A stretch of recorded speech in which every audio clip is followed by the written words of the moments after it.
हो चुकी थी और डर उनकी हर सांस के साथ बढ़ता जा रहा था। अजीब सी आवाजें उन्हें घेर रही थीं। घने पेड़ों की परछाइयां डरावने राक्षसों का रूप ले रही थीं। मीना कांप रही थी। हेलो दोस्तों, कैसे हैं आप सभी का स्वागत है आपके अपने YouTube चैनल हॉरर शोकेस में। आज मैं लाया हूं आप सभी के लिए एक मजेदार और डरावनी कहानी।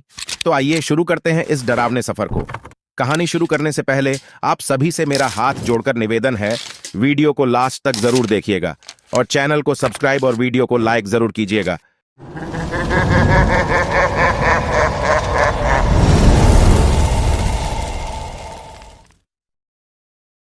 हवा ठंडी और कांटेदार थी। रात के घने अंधेरे को और गहरा बनाती थी। राहुल और मीना टॉर्च की रोशनी में डरावने जंगल से गुजर रहे थे। उनकी पुरानी कार घंटों पहले ही खराब हो चुकी थी और उनके मोबाइल सिग्नल भी नहीं थे। एक बूढ़े ट्रक चालक ने उन्हें रास्ता बताया था। पहाड़ियों से होकर जाने वाला छोटा रास्ता लो, वो जल्दी पहुंचा देगा। पर याद रखना, रात को मत फंसना। अब रात गहरी हो चुकी थी और डर उनकी हर सांस के साथ बढ़ता जा रहा था। अजीब सी आवाजें उन्हें घेर रही थीं। घने पेड़ों की परछाइयां डरावने राक्षसों का रूप ले रही थीं।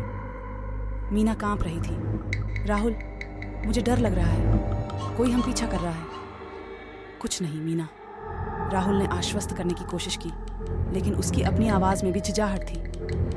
वे जल्दी चलने लगे, पर जंगल जैसे उनका रास्ता रोके खड़ा था। तभी कुछ दूर आग जली दिखी। उम्मीद की एक किरण जगी। वे धीरे धीरे आग की ओर बढ़े। वहां एक झोंपड़ी थी जिसके सामने एक बूढ़ी महिला बैठी थी। उसकी झुर्रियों से भरा चेहरा रहस्यमयी लग रहा था।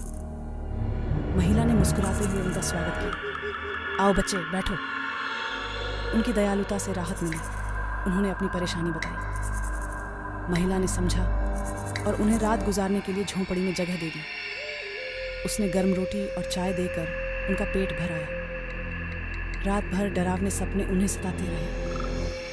आधी रात के बाद अचानक झोंपड़ी हिली, मानो कोई बाहर से जोर लगा रहा हो। मीना चीख पड़ी, लेकिन राहुल ने उसे चुप कराया। वे दोनों डर से कांपते हुए बिस्तर पर लेटे रहे। सुबह होने पर महिला गायब थी। केवल आग बुझ चुकी थी और हवा में राख उड़ रही थी। राहुल और मीना डरे हुए झोंपड़ी से बाहर निकले। सूरज की रोशनी से जंगल कम डरावना लग रहा था, पर कुछ अजीब था। उनके चारों ओर कई टांगें बिखरी हुई थीं, मानो किसी जानवर को चीर दिया गया हो। उनके पैरों के नीचे जमीन खून से लथपथ थी। मीना रो पड़ी। हमें यहां से भागना है राहुल। वे तेजी से भागने लगे। पीछे से गीधों के झुंड ने उड़ान भरी और चीखने की आवाजें दूर तक गूंजने लगी। उन आवाजों में कुछ परिचित था, लेकिन अंधेरे और डर ने उन्हें पहचानने नहीं दिया। आखिरकार कई घंटों बाद वे जंगल से निकल पाए। थक गए थे, घायल थे और डर से टूट चुके थे। लेकिन अब राहुल समझ गया था। ट्रक चालक ने उन्हें रास्ता नहीं बताया था, बल्कि एक जानवर के जाल में फंसा दिया था। वो बूढ़ी महिला कोई परी नहीं थी, बल्कि शिकारी थी, और उनकी आतिथ्य उनकी मौत का रास्ता था। जंगल से निकलकर राहुल ने पीछे देखा। अब भी डर का साया उन्हें घेरे हुए था। उस रात उस झोंपड़ी में क्या हुआ था, यह हमेशा रहस्य ही बना रहेगा, लेकिन उनके दिलों में दहशत की यात्रा की दास्तान हमेशा याद रहेगी।